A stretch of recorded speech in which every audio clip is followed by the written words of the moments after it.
Lo que busco habita en el silencio.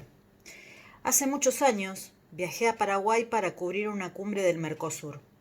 Entonces tenía 28 años y era reportera en una agencia de noticias. En aquel viaje, lo recuerdo perfectamente, sucedió algo que cambiaría mi vida para siempre.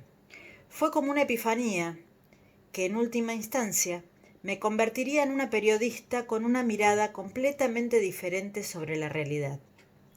Durante 3 días consecutivos, a las 6 de la tarde, todos los periodistas que cubríamos aquel evento íbamos al centro de prensa a mandar nuestros materiales a Buenos Aires. Aquel lugar se convertía de golpe en un manojo desbordado de ansiedad y nerviosismo. Decenas de reporteros de toda América Latina, histéricos, intentando mandar información antes que sus pares. Y entonces sucedía algo extraordinario. Invariablemente a las 6, las computadoras, que eran más precarias que las que conocemos hoy, parecían volverse tan locas como nosotros y se bloqueaban. Literalmente se caía el sistema. El bloqueo redoblaba la histeria colectiva, todo se atoraba, todos nos volvíamos locos. Llamábamos a los técnicos, venían los técnicos que no encontraban nada concreto.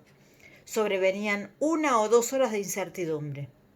Finalmente, después de un sufrimiento considerable, la conexión se restablecía y por fin lográbamos enviar el material. Era como si aquellas máquinas reaccionaran de un modo extraño a la locura colectiva. ¿Había algo que conectara aquel manojo de nervios externo con el funcionamiento de las máquinas? Aquella historia me resultaba familiar. En mi casa ya me habían sucedido esas cosas que no lograba explicar. Trabajaba en un texto. Me ponía ansiosa por enviarlo y mi máquina colapsaba. Lo curioso era que cuando estaba en paz y sin urgencias, la conexión fluía sin problemas. Para la época de la anécdota paraguaya, yo ya había perdido 3 entrevistas cruciales para mi primer libro, Las Jefas. Un día, el disco rígido nuevo, del que no había hecho un backup, simplemente dejó de funcionar y se tragó toda la información. ¿Mi ansiedad de autora en ciernes me había jugado una mala pasada? Yo creía que así era, pero no disponía de ninguna corroboración científica. Había alguna que otra explicación técnica, pero siempre ambigua. También registraba lo contrario. Me encantan las sierras de Córdoba. Una vez, subiendo al Uritorco con un grupo de amigos, me perdí del grupo. No tenía la menor idea de cómo llegar hasta la cumbre. En aquella experiencia, a diferencia del Centro Periodístico de Paraguay, solo había silencio, y decidí usarlo a mi favor.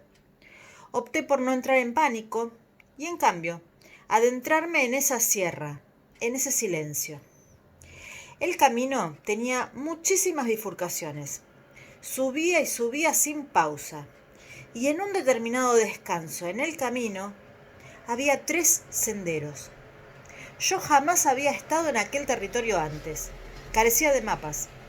No podía elegir racionalmente. Entonces descubrí que si me mantenía conectada y en silencio, como haciendo una meditación en movimiento, simplemente sabría por dónde tenía que ir. Mágicamente, 2 horas más tarde, había llegado a la cima y me uní a los demás. Por esa época, empecé a prestarle atención a la intuición, esa información que de pronto nos llega al corazón y simplemente nos deja saber que algo es cierto. ¿Está probado por la ciencia todo esto?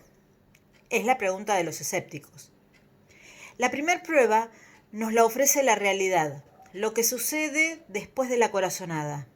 ¿Resulta real o no? Un día tuve una certeza emocional. Sentí que tenía que escribir un determinado libro y que ese libro cambiaría mi vida. Ya había tenido pruebas empíricas de que debía seguir esas informaciones interiores que simplemente llegaban a mi corazón. Decidí no chequear racionalmente aquella intuición, sopesando la racionalidad lógica de los pros y los contras de semejante decisión. Opté por asumir el riesgo. A esa altura ya estaba convencida de que ni el más caro de los psicoanalistas podía saber más que yo sobre mi propio camino evolutivo. Aquel libro, por el que dejé casi todo durante un año, vendió 90.000 ejemplares y se convirtió en el gran bestseller político de 2012. Hablamos mal de las personas, las juzgamos con dureza y cuando nos encontramos con ellas, practicamos la falsedad y las saludamos como si nada hubiera ocurrido, pretendiendo que el vínculo funcione. Sin embargo, como todos estamos conectados y todos sabemos todo, el otro sabe que algo no funciona bien, aunque no pueda determinar de qué se trata. Y obviamente la relación es mala, porque el otro siente tu mala onda, tu descalificación o lo que fuere, aunque tus palabras sean edulcoradas. No confía en vos y no sabe por qué. Nos conectamos con las verdaderas intenciones de los demás, y ellos con las nuestras, y no con sus palabras políticamente correctas. Es lo que sucede en las oficinas con los amantes. Todo el mundo lo sabe, excepto sus protagonistas, que suponen que mantienen el secreto. Hay un cambio de paradigma en marcha. El siglo XX estuvo dominado por la física newtoniana, donde había una causa y un efecto. Ese modo de ver el mundo nos convence de que estamos separados de los demás. En aquel paradigma, donde todos fuimos formados, el mundo funcionaba como una gran máquina. En el siglo XXI, en cambio, la física cuántica nos habla del principio de incertidumbre. Ese principio postula que el observador, con su mirada, puede modificar lo observado. Lo observado y el observador no están separados como en el modelo newtoniano, sino estrechamente conectados y se influencian el uno al otro. El afuera y el adentro se fusionan, se reflejan. El afuera no es causa, es efecto. Hace poco, mi mejor amiga consiguió un puesto que había deseado durante 10 años. Tenía un sueño y fracasaba sistemáticamente. No era por su currículum ni por su talento, nada de eso. Ambos eran y son enormes. Fracasaba por sus profundas creencias de exclusión. Pero mi amiga tiene inteligencia emocional y se dio cuenta de que no necesitaba hacer más másters, que ya tenía, sino trabajar en su interior. Era su propio software emocional o su sistema de creencias lo que la llevaba a fallar una y otra vez. Y la queja solo la anclaba en el victimismo, que es como una droga, solo nos demora en el camino. Decidió salir de aquel laberinto por arriba. Se dio cuenta de algo crucial. Eran sus creencias de fracaso las que contaminaban las entrevistas laborales que tenía y llevaban a quienes decidían sobre su suerte a no optar por ella. Quienes la entrevistaban ignoraban el motivo, pero inexorablemente terminaban optando por otro candidato. La que se desacreditaba, en el fondo, era ella misma. Finalmente, logró salir de ese surco, consiguió el puesto. Obviamente que este es un cambio dramático de paradigma. En primer lugar, porque nos saca del pobre de mí, impotente ante las circunstancias externas sobre las que nada podemos hacer. Descubrí también que el silencio es la mejor manera de transformarse y ascender a la sabiduría interior, como me sucedió en el Uritorco. El silencio nos garantiza la conexión con nuestro ser esencial. Y si logramos tocar esa verdad interna, simplemente sabremos cuál es el camino. Pero ocurre que la vida que llevamos está llena de ruido, de interferencias que ensucian la conexión con ese Wi-Fi primordial. Estamos tan intoxicados de información que finalmente taponamos el acceso a nuestro yo más sabio. Con semejante barullo a nuestro alrededor, es prácticamente imposible conectar con la intuición, que es la expresión más alta de la inteligencia emocional. Pero, ¿qué grado de rigor científico tiene todo esto? ¿Está probado? Un pequeño aparte para lo que es considerado científico, es decir, verdadero. Entre los agnósticos, ateos y bien pensantes, la ciencia ocupa a menudo el lugar de la fe. Elevamos la ciencia a la categoría de Dios sin advertir que también ella está atravesada por la política, o sea, por el poder y sus luchas. Por eso no es tan sencillo separar lo que está probado de lo que no está probado. La epistemología, la historia del desarrollo del conocimiento humano, es una prueba de esta carrera de obstáculos. Vamos a un ejemplo sencillo. En epistemología hay muchísimos. Hace 500 años, la gente creía que la Tierra era el centro del universo. Hoy eso nos da risa.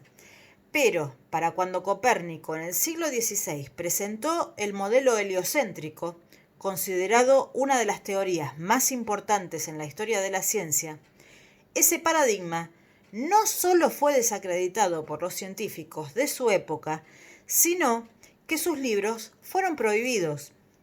Podríamos concluir que Copérnico era considerado un chanta por el consenso científico del tiempo en el que le tocó vivir. La ciencia oficial del siglo XVI sostenía la teoría geocéntrica. Lo mismo le sucedió a Galileo y mucho más tarde a Freud. La ciencia oficial desacreditó sistemáticamente sus trabajos, entre otras cosas, porque no se podía probar la existencia del inconsciente. Sin embargo, nadie niega hoy que las teorías psicoanalíticas implicaron un cambio dramático en el modo de ver la vida y mejoraron la calidad de vida de muchas personas. La meditación, por caso, fue recientemente considerada provechosa para la salud por la ciencia, mientras que estos beneficios, que recién ahora fueron probados, son experimentados desde hace siglos por millones de meditadores en el mundo. Cuestionar que la Tierra no era el centro del universo en tiempos de Copérnico y Galileo era cuestionar a la monarquía, es decir, el sistema político de la época, y de paso a la Iglesia. La teoría geocéntrica legitimaba el poder del monarca, que a su vez emanaba de Dios. La teoría heliocéntrica desafiaba entonces a un sistema de poder y por eso era rechazada. Verdad y poder son caras de una misma moneda. ¿Significa esto que la ciencia no es parámetro de verdad? En absoluto. Es la referencia más certera que tenemos, pero siempre sabiendo que no es impoluta. Es infalible y permeable al entramado político del momento. Hay locos y aprovechadores y chantas por fuera del paradigma sostenido por ciencia oficial. Eso es muy cierto. Pero también sucede lo contrario. A veces la pseudociencia, como en el caso de Freud o Copérnico, es la ciencia que se adelanta a su época. Todo lo que puede ir mal, va mal, dice la ley de Murphy. Y yo creo que es al revés. Todo lo que puede ir bien, va bien. No hay cosas que vayan mal. Nosotros somos los que vamos mal, mientras sigamos sosteniendo en la mente pensamientos de miedo, odio y presagios de oscuridad. El camino a todas las cosas grandes pasa por el silencio. Friedrich Nietzsche.